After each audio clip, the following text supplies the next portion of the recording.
Memasuki musim kemarau 2020, masyarakat Tabanan khususnya yang berada di wilayah bagian barat dihimbau mempersiapkan diri terkait ketersediaan air bersih dengan mempersiapkan tandon air. Hal ini juga untuk mengantisipasi terjadinya gangguan saat pemakaian jam puncak. Selain karena faktor geografis, ketersediaan air bersih untuk Tabanan bagian barat menggunakan air permukaan.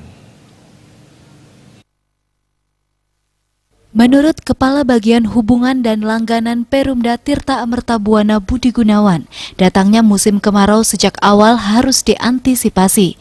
Sehingga saat memasuki musim kemarau dan terjadi gangguan saat jam puncak, masyarakat memiliki stok air bersih.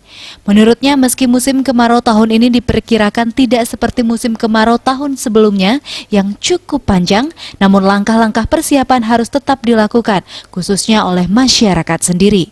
Di mana selama musim kemarau ini ada kemungkinan ada sebagian masyarakat yang akan mengalami kekurangan air bersih. Biasanya kerap terjadi di Tabanan bagian barat seperti di daerah Desa Bajre, Kecamatan Selemadeg, dan Desa Belimbing, Kecamatan Pupuan, serta sejumlah desa lainnya.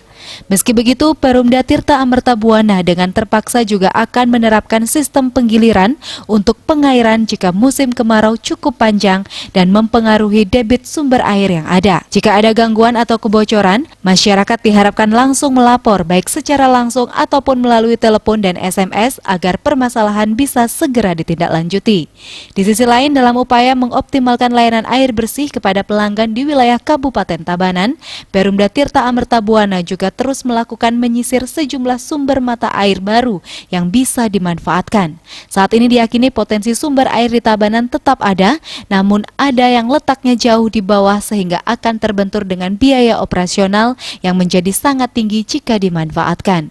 Di mana untuk sumber air untuk memenuhi kebutuhan air bersih di Kabupaten Tabanan ada sebanyak 32 titik dengan 27 air permukaan seperti di Nyanyi, Bendungan Telaga Tunjung, dan Lalang Linggah. Puspawati, Bali Pos melaporkan.